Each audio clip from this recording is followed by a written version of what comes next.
Comme beaucoup, vous pensez peut-être que tout pays devrait tout mettre en œuvre pour doper ses exportations, n'est-ce pas? C'est une idée répandue, presque instinctive, dans l'univers de l'économie mondialisée où les exportations sont souvent perçues comme le moteur de la croissance et de la richesse nationale. Mais si je vous disais que cette vérité n'est pas universelle? Aujourd'hui, je vous invite à plonger avec moi au cœur d'une réflexion qui dépasse les apparences et les idées préconçues. Ensemble, explorons l'exemple de la Chine, un géant économique qui a longtemps misé sur les exportations pour asseoir sa croissance.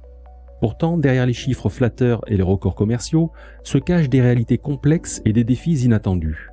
Est-il possible que cette stratégie, considérée comme une formule magique pour la prospérité économique, ne soit pas la panacée que nous imaginons? Préparez-vous à remettre en question certaines idées reçues et à découvrir les nuances subtiles qui définissent une croissance économique réellement durable et équilibrée.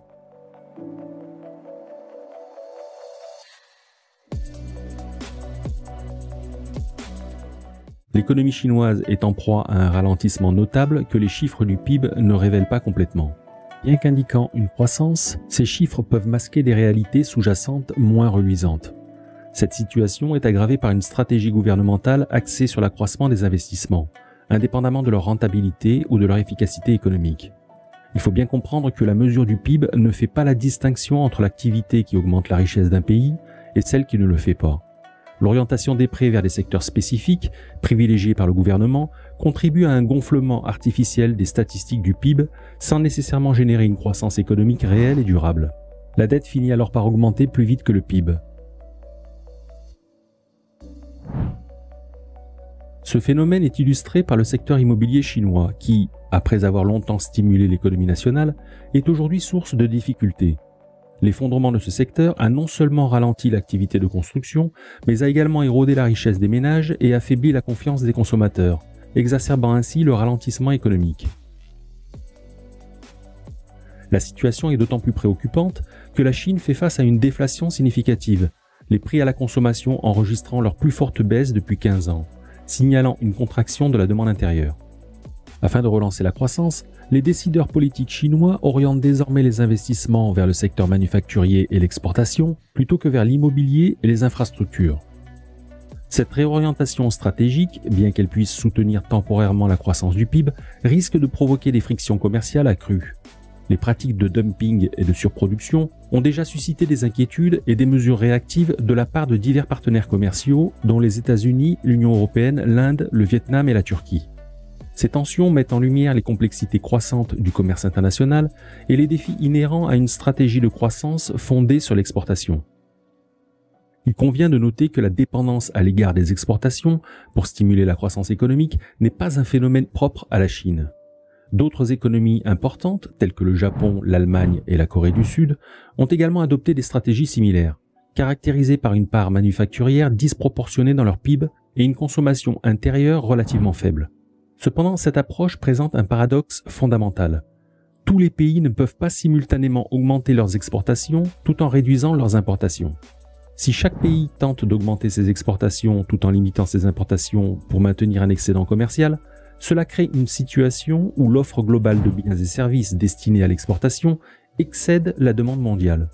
En d'autres termes, pour qu'un pays puisse exporter, il doit y avoir un autre pays disposé à importer ses produits.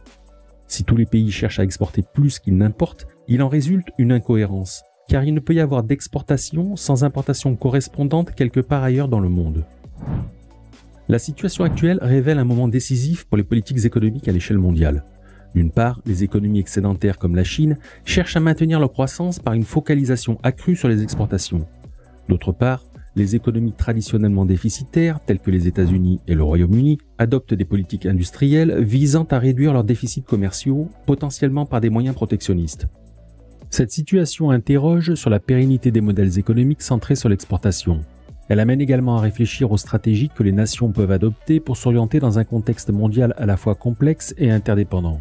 L'objectif est d'éviter les déséquilibres susceptibles d'engendrer des tensions commerciales et une instabilité économique à l'échelle internationale.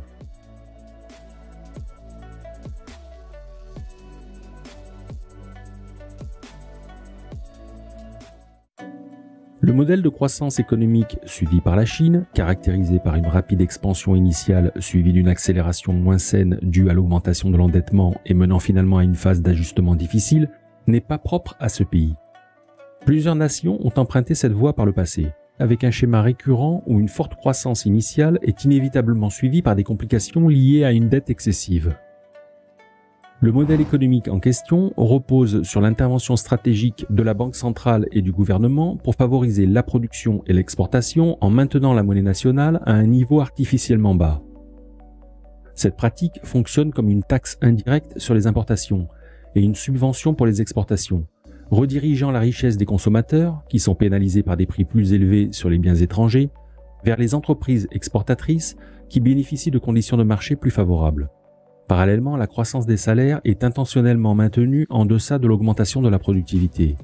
Cette politique a pour effet de transférer la richesse des travailleurs aux employeurs, en permettant à ces derniers de jouir de coûts de main-d'œuvre réduits tout en augmentant leurs marges bénéficiaires et leur compétitivité sur les marchés internationaux.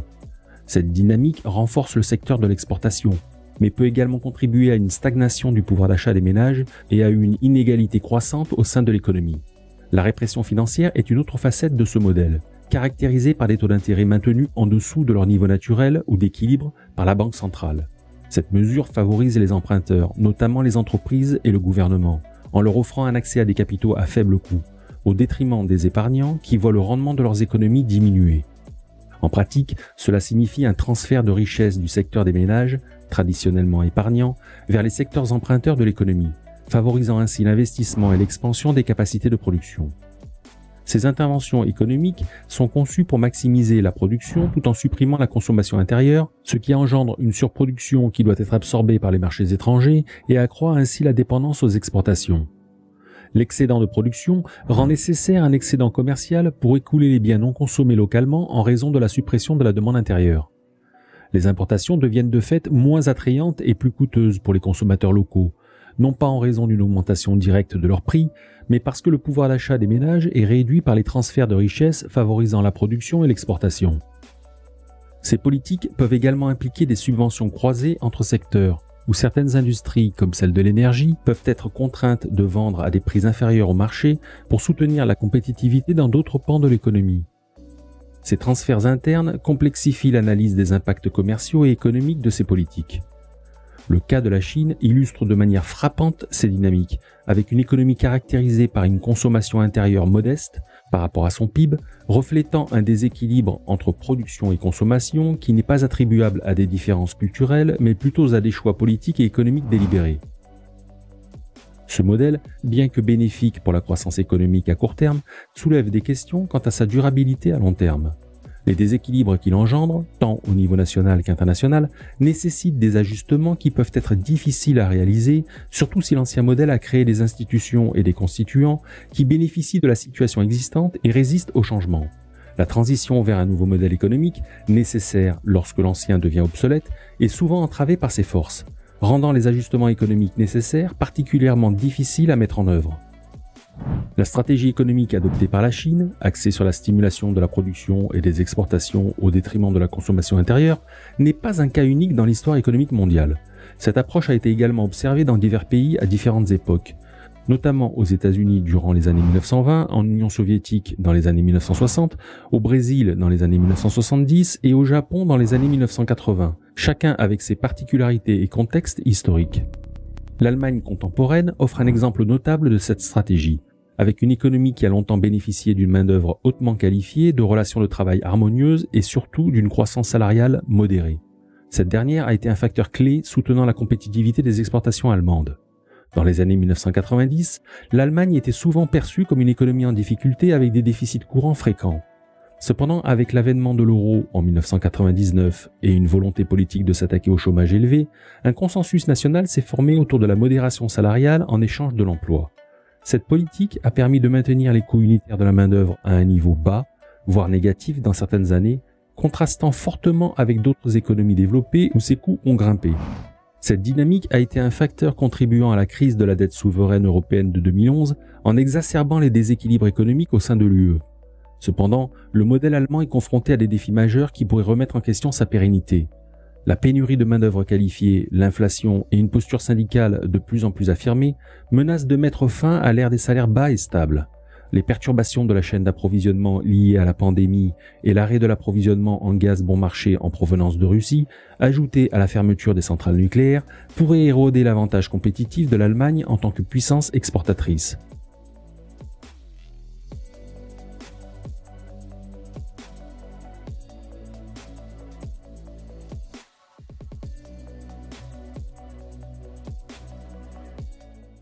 Le modèle de croissance par l'exportation est de plus en plus remis en question dans un contexte mondial où les pays cherchent à protéger leur marché intérieur.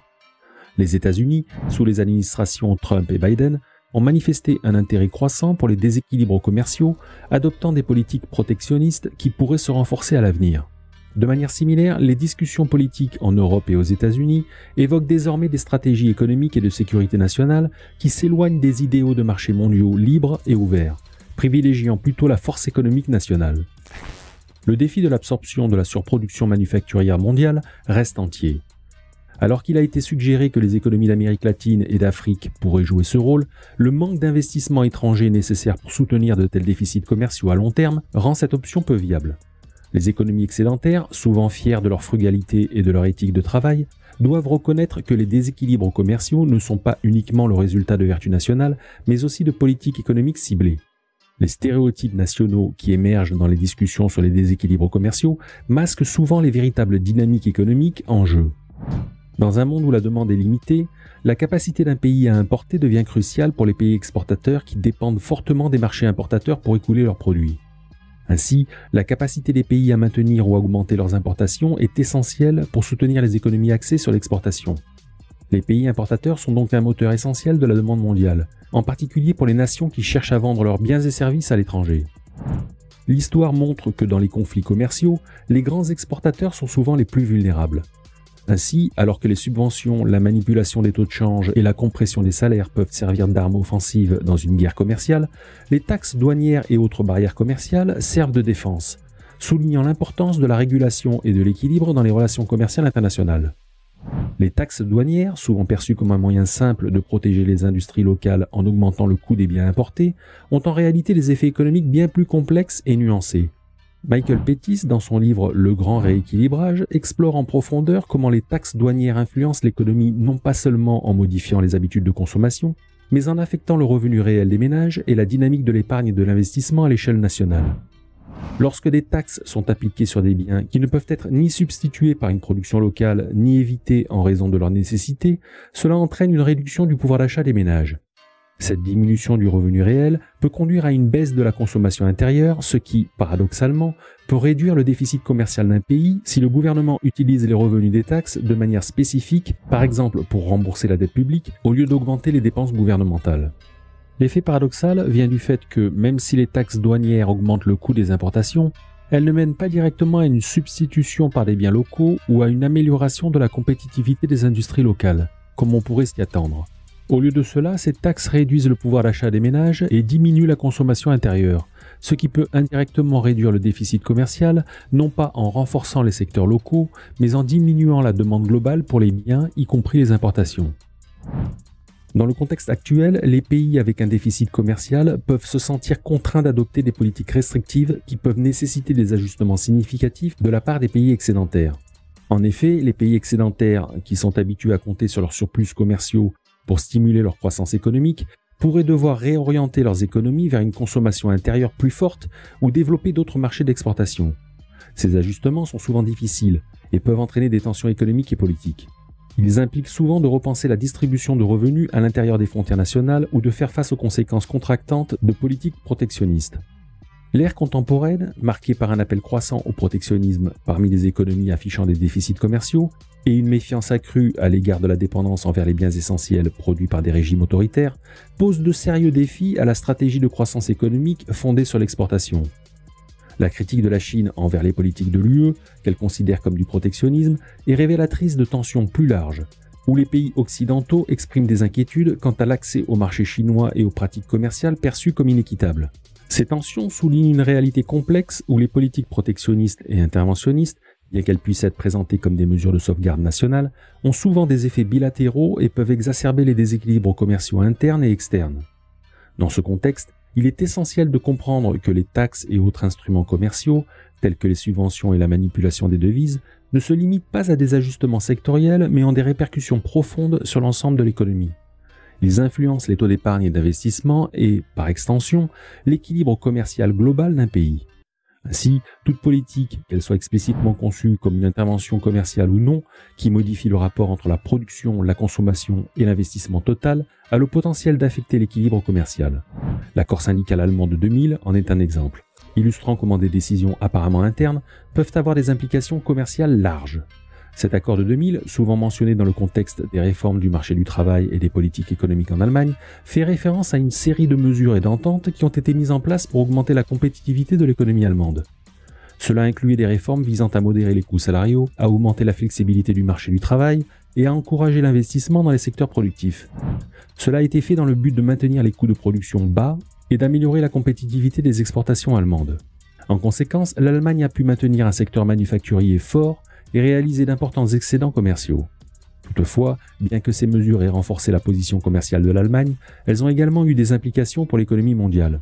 En maintenant des salaires modérés et en se concentrant sur les exportations, l'Allemagne a accru ses excédents commerciaux aux dépens de la demande intérieure et de la consommation, ce qui a contribué à des déséquilibres commerciaux avec ses principaux partenaires. Ces déséquilibres sont devenus un sujet de préoccupation, car ils reflètent des différences dans les taux d'épargne et d'investissement entre les pays, conduisant à des tensions économiques et politiques. Ainsi, l'accord syndical allemand de 2000 sert d'exemple de la manière dont les politiques intérieures, même celles qui ne sont pas explicitement conçues comme des interventions commerciales, peuvent avoir un impact significatif sur l'équilibre commercial global et contribuer à la dynamique des déséquilibres commerciaux mondiaux. Pettis conclut que le système commercial et de capitaux mondial, dans son état actuel de déséquilibre et de distorsion, nécessite une réévaluation profonde des politiques économiques pour favoriser un environnement plus équilibré et moins protectionniste, bénéfique pour l'économie mondiale dans son ensemble. La contraction du commerce international présente des risques significatifs pour la croissance économique mondiale et le PIB global. Une compréhension qui remonte aux leçons durement apprises lors de la Grande Dépression des années 1930. À cette époque, malgré la connaissance des effets néfastes des politiques protectionnistes, les nations ont poursuivi des stratégies commerciales autarciques dans le but de sauvegarder leurs intérêts nationaux, ce qui a finalement exacerbé la crise économique mondiale. Une étude de 2009 de Barry Eichengreen et Douglas Irwin sur les racines de la Grande Dépression met en lumière la tendance des pays à adopter des politiques protectionnistes dans le contexte d'une demande mondiale en contraction. Ces pays cherchaient non seulement à stimuler la demande intérieure, mais aussi à capturer une plus grande part de la demande nette étrangère. L'analyse révèle que l'adhésion à l'étalon or a joué un rôle clé dans la décision des pays d'adopter des mesures protectionnistes. Les pays membres de l'étalon or étant plus enclins à imposer des restrictions commerciales, faute de pouvoir d'évaluer leur monnaie. À l'inverse, les pays qui ont abandonné l'étalon or et d'évaluer leur devise ont connu des améliorations significatives de leurs soldes commerciaux, souffrant moins de la contraction économique mondiale. Les pays restés fidèles à l'étalon or, incapables d'ajuster leur monnaie, ont subi de plein fouet les effets de l'ajustement économique, leurs importations devenant plus compétitives par rapport aux productions nationales.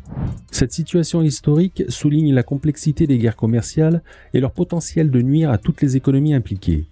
Les pays déficitaires sous-estiment souvent la difficulté du rééquilibrage pour les pays excédentaires, tandis que ces derniers ne reconnaissent pas leur vulnérabilité face aux restrictions commerciales imposées par les pays déficitaires et leur capacité limitée à contre-attaquer. Dans ce contexte, les économies fortement dépendantes de l'exportation, telles que la Chine, le Japon et l'Allemagne, sont particulièrement exposées au risque en cas de conflit commercial, leur dépendance au commerce international rendant une grande partie de leur main-d'œuvre vulnérable. Quand ces économies rencontrent des obstacles au commerce international, comme des taxes douanières élevées, des quotas, des sanctions ou d'autres formes de barrières commerciales, la demande pour leurs exportations peut diminuer considérablement. Cette baisse de la demande peut entraîner une réduction de la production, des licenciements ou des fermetures d'usines dans les secteurs dépendants des marchés d'exportation. La vulnérabilité de la main-d'œuvre dans ce contexte vient du fait que, dans une économie fortement axée sur l'exportation, un grand nombre d'emplois sont directement ou indirectement liés au succès de ces exportations. Si les marchés d'exportation se contractent ou deviennent moins accessibles, cela peut entraîner une perte d'emplois, une augmentation du chômage et une baisse des revenus pour les travailleurs de ces secteurs, affectant ainsi le bien-être économique général de la population dans ces pays. Cette situation peut également avoir un effet en cascade sur l'économie intérieure, car la réduction des revenus et de l'emploi dans les secteurs exportateurs peut entraîner une baisse de la consommation intérieure affectant d'autres secteurs non liés directement au commerce international. Ainsi, la dépendance excessive au commerce international, pour le maintien de l'emploi et de la croissance économique, rend ces économies particulièrement sensibles aux fluctuations et aux politiques du commerce mondial. Face à une demande mondiale décroissante, la Chine a pris conscience de l'importance de stimuler la consommation intérieure pour soutenir sa croissance économique. Les initiatives gouvernementales visent à augmenter les revenus des ménages, à améliorer l'environnement commercial pour les entreprises privées et à stabiliser l'emploi des jeunes. Ces mesures, en redirigeant la richesse des gouvernements locaux vers les ménages, pourraient compenser la contraction des exportations nettes et, si elles sont accompagnées d'un changement vers des industries nécessitant plus de main-d'œuvre, pourraient éviter une hausse significative du chômage. À long terme, un rééquilibrage du commerce mondial est dans l'intérêt de tous les participants. Pour que les pays déficitaires remboursent leurs dettes envers des pays excédentaires comme la Chine, ils doivent devenir des exportateurs nets de capitaux, ce qui implique de générer des excédents commerciaux pour acquérir les devises étrangères nécessaires au remboursement des dettes. Néanmoins, l'historique suggère que de tels ajustements sont peu susceptibles de résulter de décisions délibérées des décideurs politiques, mais plutôt d'une crise économique, soit brève et intense, comme aux États-Unis dans les années 1930, soit longue et graduelle, à l'image du Japon qui continue de lutter contre les séquelles de son excès d'investissement passé. Ces réflexions mettent en évidence la complexité des interactions commerciales internationales et la nécessité de politiques réfléchies pour naviguer dans le paysage économique mondial interconnecté d'aujourd'hui.